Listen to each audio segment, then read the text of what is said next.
수학 1에서는 기본적으로 함수들을 많이 다룹니다. 그래서 지수함수, 로그함수, 삼각함수, 그치?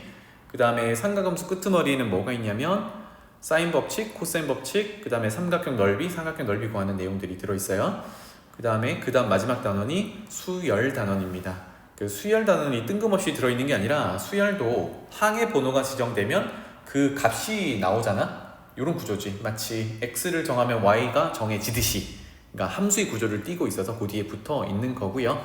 그래서 수열 단원에는 등차 수열, 등비 수열, 그 다음에 귀납적 정의라고 해서 식끼리의 관계식으로 나타난 거, 이런 것들이 있고, 그 다음에 마지막에는 귀납법이라고 해서 증명하는 방법이 이렇게 수록되어 있는데, 출제가 그 뒤쪽은 잘 안 되는 편이고, 수열은 기본적으로 등차 등비가 잘 나오는 건 아니고, 그 뒤에 귀납적 정의로부터 우리가 규칙을 도출하는 그런 문제들이, 수열 어려운 문제들이 많이 나오죠, 그죠? 그거를 이제 연습하면 되겠습니다.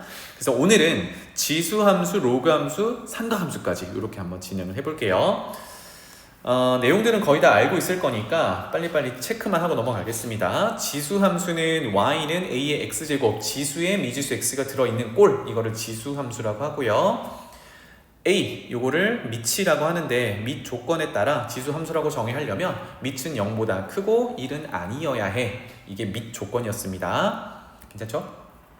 그래서 쭉 내려가 보면 지수함수의 정의역, x의 범위는 뭐 거리낄 거 없죠. x는 아무거나 다 집어넣을 수 있고, 다만 밑에 치역, 요거는 y의 범위인데요. x에다가 아무 숫자나 집어넣으면 밑 a는 양수를 다룰 거기 때문에 양수의 거듭 제곱은 항상 양수지, 그치? 그래서 그래프를 그려봐도 알겠지만 이거는 x축 위쪽으로 다 그려집니다. 그래서 양의 실수 전체 집합이라는 거는 y값이 0보다 크다, 이렇게 볼 수 있겠죠. 그러면 여기서 우리가 뭘 알아낼 수 있냐면 얘가 죽었다 깨어나도 0은 될 수 없잖아, 그지? 이거를 우리가 점근선이라고 합니다. 밑에 있어요. 그래서 y는 0이라는 건 x축의 방정식이기도 합니다. 그래서 지수함수의 기본꼴은 x축을 점근선으로 한다. 가로선이에요. x축을 점근선으로 한다. 그래서 쭉 아래쪽으로 가보면 4번이네요. 그래프는 0,1을 지나고 x에 0 넣으면 y가 1 되는 거 보이죠? 그리고 점근선은 x축이다. 그래서 지수함수에서 점근선이 존재한다라는 거, x축과 평행한 점근선이 존재한다라는 거, 이거를 좀 잘 체크해 두시면 좋겠어요. 그 다음에 3번에 보면은 밑 a가 1보다 크면 증가한다, 0과 1 사이면 감소한다. 이거는 밑의 크기에 따라 증가 감소가 결정된다, 이런 내용이었습니다. 어렵지 않죠? 네, 그래프를 우리가 이제 앞으로 해석하게 되는데, 이때 지수함수는 점근선이 존재한다, 이 정도로만 체크하고 넘어가 봅시다. 자, 아래쪽에 가보면 평행이동과 대칭이동인데, 실질적으로 평행이동과 대칭이동은 고등학교 1학년 때 나오죠, 그죠? 언제 나오니? 수학 3 마지막에 나오죠.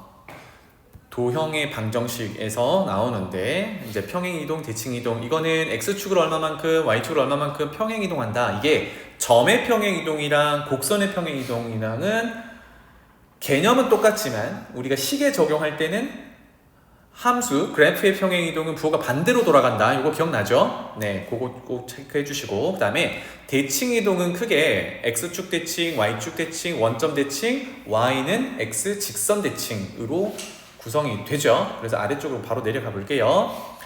평행이동을 하면 x축 방향으로 m만큼, y축 방향으로 m만큼 평행이동하면 x 대신 x 빼기 m, 이는 함수의 평행이동이기 때문에 그렇습니다. 그 다음에 y 대신 y 빼기 n인데 지금은 등호를 이항해서 플러스 n, 이렇게 표현이 된 거죠. 괜찮죠? 자, 그러면 우리가 아까 x축을, 기본형의 x축을 점근선으로 갖는다고 했는데, 얘는 그래프가 좌우로 왔다 갔다 할 때는 크게 영향이 없죠. 그런데 아래 위로, 즉 y축 방향으로 위아래로 움직이면 점근선도 같이 움직이겠죠. 그래서 여기 뒤에 있는 이 녀석 있죠? 얘가 y축 방향으로의 평행이동이니까 이게 곧 뭐가 된다? 점근선이 된다라는 건 체크해 두면 좋겠습니다. 괜찮죠? 그래서 아래쪽에 보면은 점근선은 직선, y는 n이다. 이렇게 뒤에 있는 값을 보고 바로 결정할 수 있겠다. 자, 아래쪽에 보면은 대칭 이동이 있죠. X축 대칭 이동하면 여기는 한 번만 적고 갈게요. X축 대칭 이동하면 Y 대신 마이너스 Y를 대입한다. Y축 대칭 이동하면 X 대신 마이너스 X를 대입한다. 원점 대칭 이동하면 둘 다 한다예요. 그래서 X 대신 마이너스 X, Y 대신 마이너스 Y 대입한다. 이렇게 정리해두고 하나 남은 게 뭐냐면 Y는 X 직선 대칭입니다. 이거는 뭐 구할 때 해요? 역함수, 그렇죠. 역함수 구할 때 하는 내용이고 X랑 Y 자리를 바꿔요. 뭐 최근에 우리 미적분 하면서 역함수 대칭은 많이 이용했으니까 여기까지 정리해 두시면 되겠습니다. 그래서 지수함수의 역함수는 로그함수로 등장하는 거 알고 있잖아요, 그죠? 그러면 나중에 문제를 풀 때 지수함수와 로그함수가 같이 뭔가 짬뽕돼서 나온다. 그러면 일단은 역함수 관계는 아닌지를 의심해 가면서 풀이를 진행하면 되겠습니다. 자, 여기서 하나만 더 할게요. 평행이동 얘기인데 요거는 메모해놔봐. 지수함수 위에 점을 하나 잡았어요. P점을 잡았는데 X좌표를 T, 그 다음에 그러면 A의 T제곱, 이걸 Y좌표라고 해보겠습니다. 이거를 X축 방향으로 N만큼, Y축 방향으로 N만큼, 근데 X축 방향으로만 평행이동 해볼게요. X축, 이거 점이죠. X축 방향으로 N만큼 평행이동하면 Q라는 점이라고 할게. 그러면 원래 T였는데 그게 N만큼 이동됐겠죠. 그러면 함수 위의 점은 A의 T 더하기 M 제곱이 되겠죠. 괜찮나요? 그 다음에 그 녀석을 다시 이렇게 바꿀게요. 또 평행이동을 할게요. 얼마만큼? 똑같이 M만큼. 그러면 X좌표는 T 더하기 2M이 되겠고 그거를 지수에 올려놓으면 T 더하기 2M 제곱이 되겠죠. 자, 이 얘기를 왜 하냐? 자, X축 방향으로 일정한 간격으로 평행이동 한 거잖아, 그지? 그랬을 때 Y 값들을 한번 조사를 해보는 겁니다. 다시 말하면 밑이 A가 1보다 큰 녀석이라서 이렇게 증가하는 함수라고 했다고 가정하고 여기가 T였는데 M만큼 뭐 양수로 가정하고 이동하고 그 또 똑같은 간격으로 M만큼 이동하고 이렇다는 얘기입니다. 그랬을 때 그것의 함수 값들을 비교해보자는 얘기야. 알겠지? 뭐 이미 알고 있는 분들도 있겠지만 그러면 첫 번째 함수값 P점의 Y좌표는 A의 T제곱이었는데요. 두 번째는 A의 T 플러스 M제곱이니까 A의 T제곱 곱하기 A의 M제곱으로 표현할 수 있겠죠. 그 다음은요. R의 Y좌표는 A의 T제곱 곱하기 A의 2M제곱이라고 할 수 있겠네요. 괜찮죠? 그러면 X좌표가 일정한 간격으로 증가 또는 감소할 때 Y좌표는 어떻게 되는데 봤더니 여기 뭐가 곱해지고 있니? A의 M제곱이 곱해지고 있지. 그 다음에 요렇게는요 또 A의 M제곱이 곱해지고 있죠. 괜찮나요? 그러면 X축 방향으로 일정한 간격으로 움직이면 Y값도 일정한 배율로 움직인다. 이거 무슨 수열? 등비수열. 네, 등비수열을 이루더라. 이렇게 볼 수 있겠습니다. 알겠죠? 그래서 나중에 요거 비슷한 유형이 나오면 등비수열을 이루는구나로 한번 접근을 해 보도록 할게요. 자, 아래쪽으로 잠깐 내려가서 지수함수의 최대 최소는 실질적으로 밑이 1보다 커서 증가함수냐 0과 1 사이에서 감소함수냐에 따라 그래프 그려서 그냥 해결하는 겁니다. 이거 외워서 하는 게 아니라 그래프를 그려서 해결하시면 되겠고요. 뭐 산술평균 쓴다, 치환할 때 0보다 크다 뭐 이런 것들은 늘 하던 거니까 뭐 크게 중요한 건 아닌 것 같습니다. 넘어갈게요. 자, 그러면 아까 잠깐 얘기했던 지수함수의 역함수, 로그함수 등장 이렇게 되는데 로그 함수는요, 뭐 지금같이 로그를 쓰는 건데 로그 정의는 뭐 당연히 알고 있을 거니까 그건 넘어가고 얘도 밑이 있죠. A라고 적혀 있는데 로그 함수는 진수에 미지수가 들어있다. 그래서 밑 조건은 A인데 A의 조건이 0보다 크고 1은 아니다. 이거는 아까 지수함수에서 밑 조건이랑 동일합니다. 그리고 로그는 조건이 하나 더 있죠. 체크할게요. 여기 있는 X라는 녀석 우리 뭐라고 부르죠? 진수라고 부르는 녀석이야. 그래서 진수 조건에 따라 항상 로그는 진수 조건부터 체크를 하자. 그래서 0보다 커야 해. 알겠죠? 0보다 커야 해. 그러면 얘가 누구랑 연결이 되냐면 표시할게요. x의 범위가 진수 조건에서 나오는 거기 때문에 x의 범위 정의 역에 해당합니다. 그래서 x는 0보다 크다, 0보다 큰 범위에서 그래프가 그려져. 넣을 수 있는 x값은 양수만 가능해. 이렇게 되겠죠. 그리고 그것에 파생된 게 뭐냐? 아까 지수함수에서 x축과 평행한 점근선이 있었지. 그럼 그 역함수는 y는 x 대칭 이동하면 이제 x축 평행하던 게 y축에 평행한 점근선이 분명히 있겠죠. 그게 여기서 등장한다고요. 그러니까 진수 조건을 확인하면 그게 0이 될 때가 이 로그 함수의 점근선이야. 이렇게 되겠습니다. 무슨 말인지 알겠죠? 그래서 로그 함수도 점근선을 찾을 때 진수 조건으로부터 같이 보너스처럼 이렇게 얻어내면 되겠다. 그러면 x는 0이라는 녀석은 누구야? y축이죠, 그죠? 그래서 로그 기본 함수는 y축을, 즉 x는 0을 점근선으로 갖는다. 이렇게 찾아줄 수 있겠습니다. 그러면 복잡한 형태로 가볼게요. 자, 뭐 증가함수는 됐고요. 그래서 지금 점근선 얘기가 여기 있는 거예요. 아래쪽으로 가보겠습니다. 지금 요거는 잘못 표현됐죠? 지수함수로 표현됐는데 요거 말고 로그 함수로 잠깐만 다시 적어보겠습니다. 메모해놔. y는 밑을 a로 하는 기본 로그 함수를 x축 방향으로 n만큼, y축 방향으로 n만큼 평행이동하면 y는 로그 a에 x 빼기 m 더하기 n 이렇게 표현이 가능하겠죠. 그래서 평행이동을 한 거는 뭐 당연히 우리가 기본 함수만 다루진 않을 거니까 그것 때문에 한 거고요. 로그 함수가 등장했으니까 진수 조건 확인하자. 아까 얘기하던 겁니다. 그래서 x 빼기 m은 항상 양수여야 하니까 x는 m보다 크다가 정의 역이 되는 거고요. 정의 역이 되는 거고, 그 다음에 이게 0이 되는 게 뭐라고요? 점근선이 되더라. 그래서 x는 m, 요게 점근선. 그래서 그래프를 그릴 때 이런 것들을 기준으로 그리면 조금 더 수월하게 그릴 수 있겠습니다.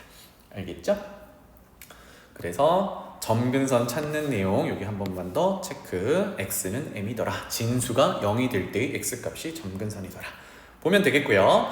자, 그 다음에 아래쪽에 x축 대칭, y축 대칭, 원점 대칭 충분하죠, 그죠? 이거는 넘어가겠습니다. 마찬가지로 로그 함수의 최대 최소는 밑의 크기에 따라 증가하냐 감소하냐라는 것을 먼저 체크하고요. 그 다음에 증가하면 그대로 범위가 큰 쪽이 최대, 작은 쪽이 최소, 이렇게 볼 수 있겠습니다.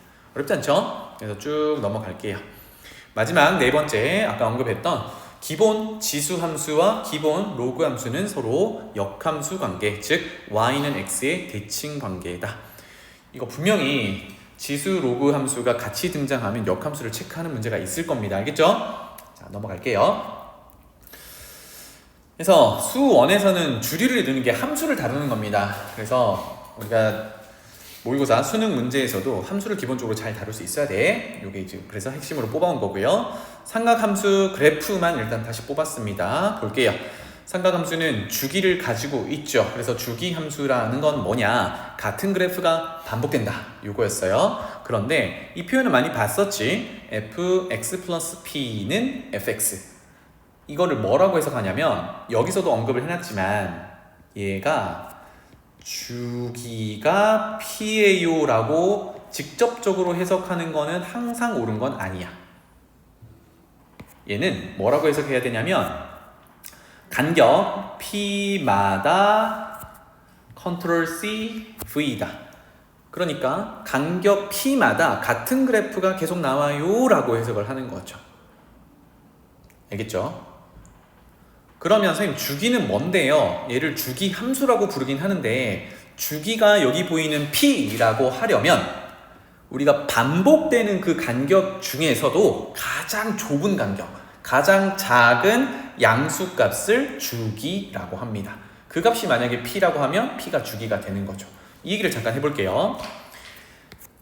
이거 예전에 할 때도 많이 얘기를 했는데 예를 들어서 x 플러스 2파이가 fx야. 그러면 이거를 바로 주기가 2파이야 라고 해석하는 거는 무리가 있다라는 겁니다. 이렇게 직접적으로 해석하는 게 아니고요. 얘는 2파이, 간격 2파이마다 같은 그래프 컨트롤 C V다. 이렇게 봐야겠어요. 그럼 잘 봐봐. y는 sin 2x라는 함수가 sin 함수가 있어요. 그러면 요 녀석은 주기가 우리 주기 구하는 건 알고 있잖아요. 어떻게 돼요?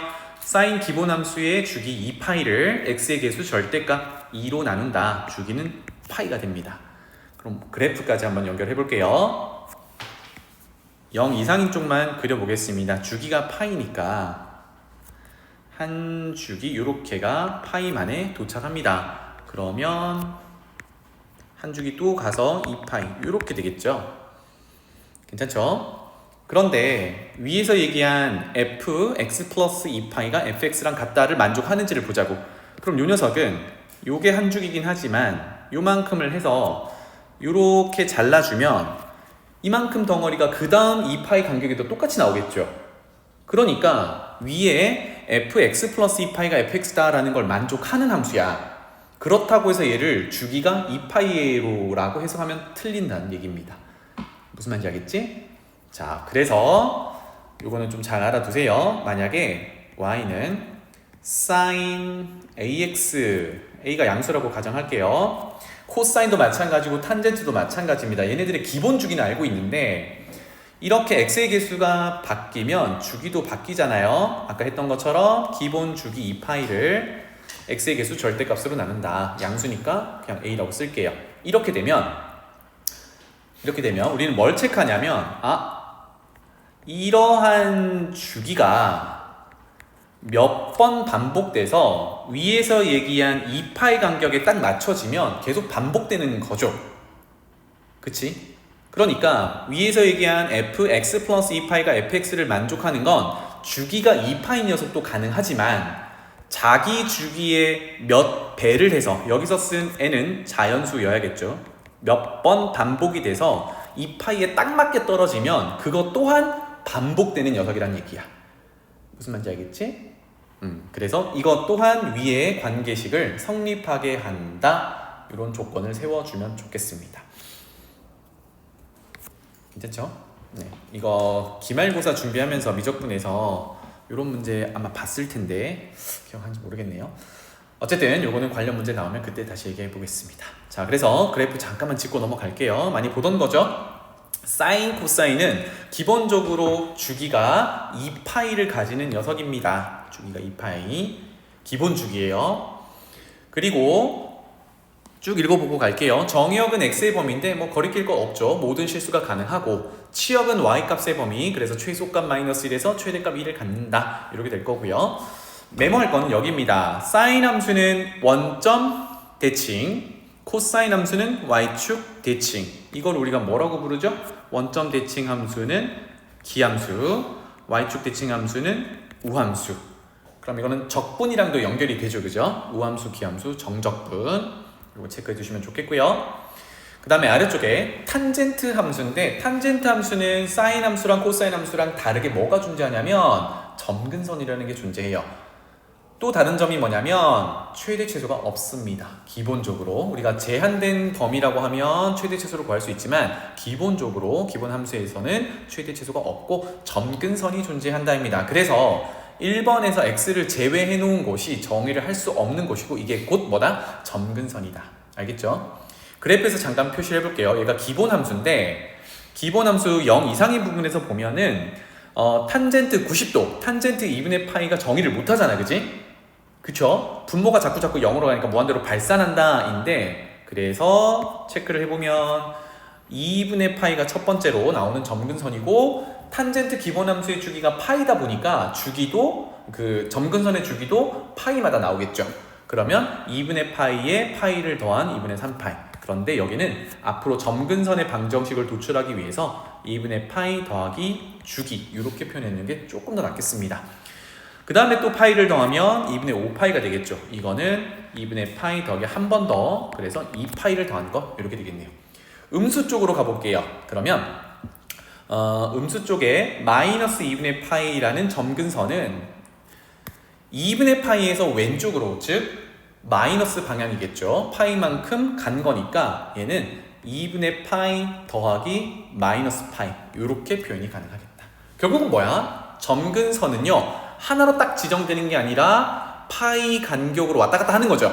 그래서 꼭 기억해야 되는 거, 탄젠트 함수는 점근선이 존재하는데 그 직선은 y축과 평행한 녀석이라서 방정식은 x는 이라고 정리가 되고요. 2분의 파이가 기준이었죠, 그죠? 2분의 파이에서 오른쪽으로 파이씩 파이씩 파이씩, 왼쪽으로 파이씩 파이씩 파이씩. 그래서 점근선의 방정식 x는 2분의 파이 더하기 정수 파이로 기억하면 좋겠습니다. 2분의 파이 더하기 정수 파이. 알겠죠? 그래서 기본 함수에서는 이렇게 점근선 잘 외우고 있다라고 하면 이제 조금 복잡한 녀석을 적어 볼게요. 여기로 빼겠습니다. 만약에 y는 a 탄젠트 bx 더하기 c 더하기 d, 제일 복잡한 탄젠트 함수입니다. 물론 여기서 x의 범위가 따로 없다 그러면 최대 최소는 없는 거며, 주기는 x의 개수 b 절대값으로 누구를 나눈다? 파이를 x의 개수 b의 절대값으로 나눈다. 이렇게 주기를 구할 수 있어요. 지금 하고자 하는 거는 점근선입니다. 그래서 어떻게 이 녀석의 점근선을 도출하냐? 단순하게 기본 함수로 쳐다보고 여기를 통째로 맨 처음은 x처럼 생각을 하는 거예요. 이렇게. 그럼 아까 외우고 있던 걸 그거를 꼭 기억해야겠죠? bx 더하기 c가 2분의 파이 더하기 정수 파이가 될 때가 점근선이더라. 그런데 우리는 점근선의 방정식을 뭐라고 나타내야 돼요? x는 이라고 나타내야 되지, 그치? 그래서 정리합니다. 지금 미정계수 bc를 쓰다 보니까 좀 복잡할 수는 있는데 그대로 가볼게요. 2분의 파이 더하기 정수 파이 빼기, 아니 뭐야, 그대로 적었잖아. c 없앨게요. 빼기 c, 이렇게 되겠지. 따라서 x는 이라고 정리하면 2b분의 파이 더하기 b분의 n파이 빼기 b분의 c, 이렇게 정리를 합니다. 괜찮죠? 네, 점근선은 아무리 복잡해도 이렇게 구하는 거더라. 챙겨 놓으시면 좋겠어요. 자, 다시 왼쪽으로 돌아와서 탄젠트 함수는 사인 함수랑 마찬가지로 원점 대칭 기함수이더라. 메모해두면 좋겠습니다. 기함수. 그래서 여기 뭐 참고라고 되어 있지만 사인과 탄젠트는 마이너스 값을 집어넣으면 마이너스를 뱉어냅니다. 우리가 기함수식의 특징이었잖아요. 그리고 코사인은 우함수라서 마이너스를 넣으면 마이너스가 없어져요. 이 정도 챙겨 놓으시면 되겠습니다. 자, 아래쪽으로 내려가서 각변환, 요거도 우리 미적분하면서 많이 했지만 많이들 이제 헷갈려 하는 부분이니까 한 번만 더 짚고 넘어갈게요. 각변환 공식인데 엄밀히는 1번, 2번은 공식이라기보다는 이제 각도를 줄이는 기본으로 보시면 되겠습니다. 1번부터 보면 2n파이라고 하는 거, 요거는 2파이가 우리 한 바퀴니까 한 바퀴를 시계 방향으로 도는지 시계 반대 방향으로 도는지 몇 바퀴를 돌렸다라는 의미입니다. 맞죠? n이 정수니까. 그러면 우리 사인, 코사인, 탄젠트를 읽어줄 때 한 바퀴 돌아와서 제자리로 오면 사실은 똑같죠? 그러니까 한 바퀴의 배수들, 즉 몇 바퀴는 각도를 버려도 상관없다라는 겁니다. 그래서 뭐 360도, 720도, 마이너스 360도 이런 것들은 버린다예요. 그래서 여러분들 머릿속에 버린다 여기 있었으면 좋겠습니다. 버린다. 그러면 1번에 사인 2n파이 더하기 세타는 그냥 사인 세타랑 같은 거고, 코사인도 마찬가지, 탄젠트도 마찬가지라는 겁니다. 이거는 각변환 공식을 적용한 게 아니라 삼각함수 정의가 그러니까 360도의 배수들은 버린다. 이렇게 기억하면 좋겠고요. 그 다음에 2번에 마이너스 값, 요거는 아까 얘기했던 우함수다 기함수다로 접근하면 됩니다. 이것도 공식이 아니에요. 음의 값을 어떻게 처리하냐? 기본적으로 사인 탄젠트는 마이너스를 뱉어내고 코사인은 마이너스를 없앤다. 이렇게 보면 되겠습니다. 우함수 기함수의 특징이었고요. 그래서 밑에 있는 3번, 4번이 실질적으로 이제 우리 각변환 공식을 적용하는 그런 내용들이 되겠어요. 이거를 그냥 생으로 달달달달 외워서 하는 게 아니라, 자, 오랜만에 한 번 더 해볼게요. 기본적으로 4, 4분면, 1, 2, 3, 4, 4분면을 나눠서 삼각함수의 부호를 결정한 게 있었죠. 1, 4분면은 전부 올, 2, 4분면은 사인만 양수, 3, 4분면은 탄젠트만 양수, 4, 4분면은 코사인만 양수, 이렇게 되는 거고, 그래서 이걸 언제 결정하냐면 다시 돌아올게요. 순서는 첫 번째 주어진 각도가 몇 사분면인지를 먼저 보고 부호를 결정합니다. 이때 지금 3번, 4번 한꺼번에 할 건데요. 이때 뒤에 플러스 마이너스 세타라고 되어 있는 거 여기 실질적으로 여기가 예각이 올 수도 있어요. 뭐 6분의 파이, 4분의 파이 이렇게 예각이 올 수도 있고 각을 쪼개다 보니까 3분의 2파이, 뭐 3파이 이런 애들이 올 수도 있습니다. 그런데 3번, 4번은 우리가 모양을 바꿔가면서 각을 줄이기 위한 공식 적용하는 부분이니까 각변환 공식을 적용하는 순간 몇 사분면이라고 체크를 할 때는 뒤에 더해져 있는 세타라는 녀석은 꼭 반드시 예각 취급을 해주세요. 선생님 3분의 2파이는 둔각인데요? 걱정하지 말고 우리는 공식 적용, 우리 결과만 쓸 거니까 뒤에 예각이 있든 둔각이 있든 그것은 예각 취급을 합니다. 이 말은 뭐냐면 하나의 사분면을 지나갈 수 없는 각이란 얘기입니다. 알겠죠? 자, 그래서 각도 전체를 3번에서는 파이 기준으로 플러스 마이너스 예각, 그 다음에 4번 같은 경우 2분의 파이를 기준으로 플러스 마이너스 예각. 그럼 여기 안 보이는 게 2분의 3파이도 있는데 요거는 적어놓고 요거 3, 4번 하고 다시 적어볼게요. 그러면 첫 번째는 몇 사분면인지를 보고 부호를 결정하기 위함인데 한번 해볼게. 사인 파이 더하기 세타. 파이 더하기 세타를 어떻게 해석하냐면 파이는 이만큼이잖아요. 그죠? 그럼 예각만큼 더한다는 얘기는 조금 더 간다는 얘기네. 그래서 몇 사분면? 제 3, 4분면. 그때 부호. 지금 누구를 읽고 있냐면 사인을 읽고 있으니까 이때 사인은 음수 이렇게 판단하자라는 겁니다. 맞죠? 그래서 마이너스 보면은 마이너스가 먼저 등장했죠. 그런 다음 두 번째는 뭐냐면 앞에 있는 각도를 우리가 어떻게 표현하냐면 2분의 파이 곱하기 정수의 형태로 표현한단 말이에요. 이때 n이 지금 파이 같은 경우는 2를 곱했잖아요. 그죠? 짝수면 사인, 코사인, 탄젠트가 바뀌지 않아요. 그대로 둔다. 그 다음에 n이 홀수면 바꾼다 이렇게 되겠습니다. 많이 하던 거지, 그치? 그래서 사인은 코사인으로, 코사인은 사인으로, 탄젠트는 민준아, 탄젠트는 코탄젠트고 수원을 배울 때는 역수다 이렇게 배웠죠. 우리는 코탄젠트 아니까 이제 이렇게 역수로 한다. 그럼 다시 돌아와서 여기는 지금 파이 기준으로 다 했으니까 앞으로는 이거를 곱하기 2를 한 짝수 파이로 기억합시다. 그러면 파이는 바꿔 안 바꿔? 안 바꿔요. 이렇게 되겠죠. 그러면 뒤에 세타를 예각 취급하고 몇 사분면인지를 보고 부호가 끝났고요. 그 다음에 파이, 그 다음에 뭐 2파이도 마찬가지인데 짝수를 곱한 녀석은 사인, 코사인, 탄젠트가 그대로 유지된다. 그러고 나면 선생님 플러스 마이너스는 어떻게 해요? 이거는 이미 몇 사분면인지를 결정할 때 끝났습니다. 자, 밑에 거 한번 볼게요. 파이 빼기 세타는 파이를 갖다가 세타만큼 돌아오는 거예요. 그럼 뭐가 돼? 사인 영역이니까 플러스가 되는 거지. 이렇게 부호 결정이 끝났으면 여기 있는 플러스 마이너스는 더 이상 무용지물 안 써. 괜찮지? 그래서 우리 각변환 공식의 목표는 각을 줄이기 위함이니까 이거 없애고 이거는 썼고 남은 거 갖다 받기 이렇게 됩니다. 이게 각변환 공식이야. 알겠죠? 자, 그러면 아래쪽 거 보면은 사인 2분의 파이 플러스 마이너스 세타인데 2분의 파이 플러스 세타는 2분의 파이가 90도 플러스 세타는 조금 더. 그러면 제 2, 4분면 사인은 양수 결정됐죠? 그 다음에 2분의 파이 곱하기 1 홀수 곱한 거니까 얘는 코사인으로 바꿔야 돼. 결론은 코사인 이렇게 됩니다.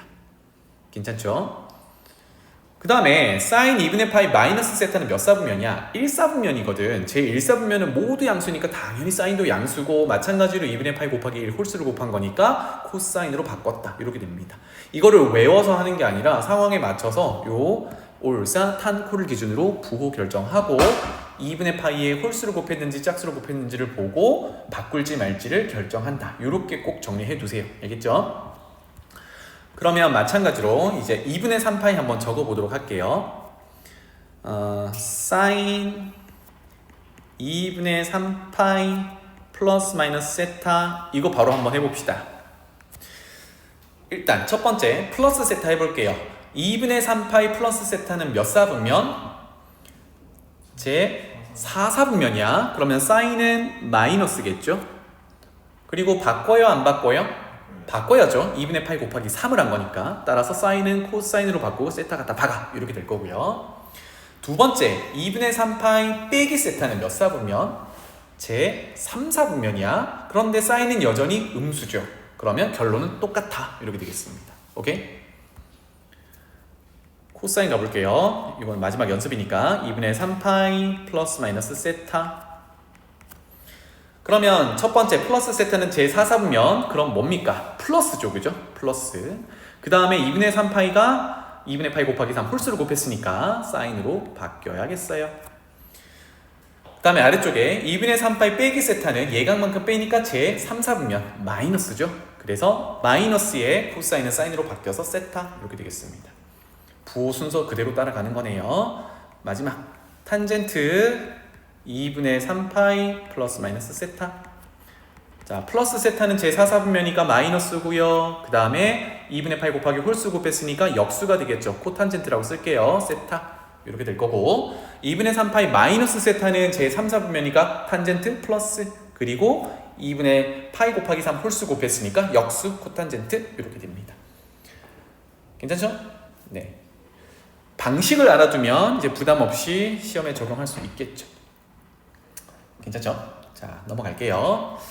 자, 그 다음에 삼각함수 마지막 단원이 뭐냐면 다음에 나오는 사인 법칙과 코사인 법칙입니다. 뭐 많이 봤겠지만 주요 부분만 짚고 넘어가 볼게요. 첫 번째, 됐지?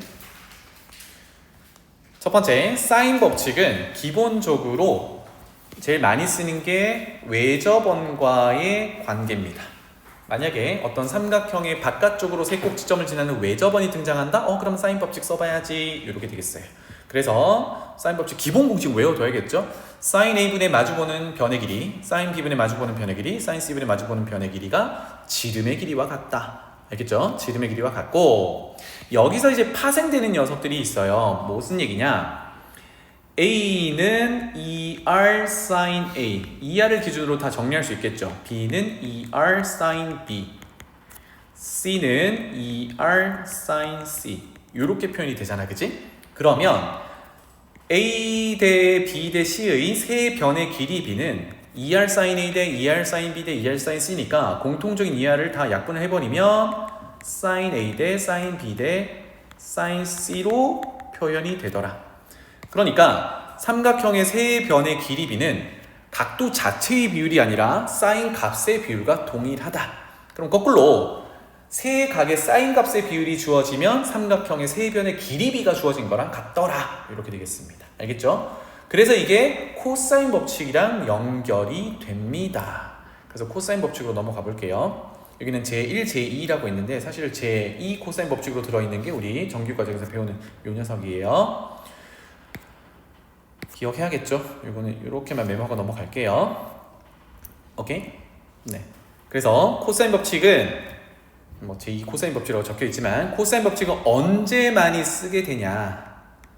세 변의 길이가 주어져 있을 때 각도를 구하거나 또는 두 변의 길이와 각이 있을 때 나머지 변의 길이를 구하거나 이럴 때 쓰게 됩니다. 그러면 아까 전에 했던 사인 법칙에서는 외접원의 반지름의 길이를 구할 때 많이 쓰게 된다고 했는데 이 녀석은 외접원이랑은 크게 연관이 없죠, 그죠?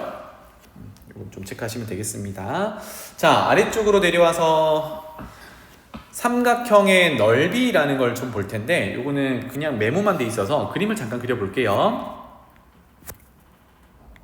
이렇게 A, B, C 마주보는 변의 길이 A, B, C 라고 한다 그러면 삼각형의 넓이는 일단 여기부터 볼게요. A, B를 양변으로 하고 끼인 각을 C라고 했을 때 넓이는 2분의 1 양변 사인 끼인 각 이렇게 표현할 수 있겠죠. 네, 그래서 이거 전부 넓이 표현되겠다. 2분의 1 양변 사인 끼인 각이라고 보면 되겠습니다. 괜찮죠? 그 다음에 아래쪽에 있는 회론의 공식은 뭐 도출 과정이 워낙에 길어서 이거는 그냥 체크만 하고 넘어갈게요. 궁금하신 분은 우리 그동안 공부했던 개념 원리에도 이거 증명 부분이 등장하고요. 아니면 뭐 유튜브에 간단히 찾아봐도 나옵니다. 근데 쓸 내용이 그렇게 많이는 없어서 이거는 스킵하고 아래쪽에 내저번, 여기는 체크를 좀 할게요. 삼각형의 내저번의 반지름의 길이가 있을 때 넓이를 세변의 길이와 내저번의 반지름의 길이로 표현할 수 있다. 이거는 시험 볼 때 했던 내용이니까 또 볼게요. 자, 이렇게 해서 내저번은 삼각형의 세변과 접하는 원을 얘기하는 거고, 그 중심이 I라고 할게요. 그러면 접점으로 보조선을 그리면 수직을 이룬다. 맞죠? 이렇게 될 거고, 그 반지름의 길이를 R이라고 한다 그러면 세 변의 길이를 A, B, C라고 할 때 새롭게 이 삼각형을 꼭지점과 내심을 연결해서 새롭게 삼각형을 구성한다 그러면 이 각각의 삼각형의 높이가 내저번의 반지름 R이 되는 거죠. 그리고 밑변의 길이가 각각 뭐가 돼요? A, B, C가 되는 거야. 이해되지? 그래서 삼각형의 넓이는 2분의 1 AR, 2분의 1 BR, 2분의 1 CR 이렇게 정리가 될 거기 때문에 공통인수 2분의 내저번의 반지름 R을 묶어내면 세 변의 길이 합 이렇게 되겠습니다. 알겠죠?